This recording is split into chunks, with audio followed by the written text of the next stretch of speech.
काय म्हणता मित्रमंडळी, जय भीम नमो बुद्धाय. तुम्हाला तर माहीतच आहे की आपण 3 महिन्यापर्यंत ग्रंथ पठणाचे ब्लॉग टाकणार आहे. तर आपल्या ग्रंथ पठणाच्या ब्लॉगचा दिवस आहे 62वा. तर मित्रमंडळी, काही न वेळ कमवता वळूया आपण आपल्या टॉपिककडे. तर आजचा आपला टॉपिक हा आहे की भगवंताचे मत आहे. कर्माचा असा अर्थ लावला तर माणसाच्या श्रमाला काहीच स्थान उरणार नाही.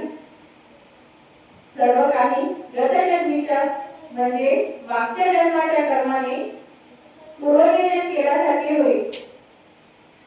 भगवंत म्हणतात, जर तुम्ही मागच्या जन्माची तुलना या जन्माशी करसाल तर हे पुनर्योजन केल्यासारखे होईल.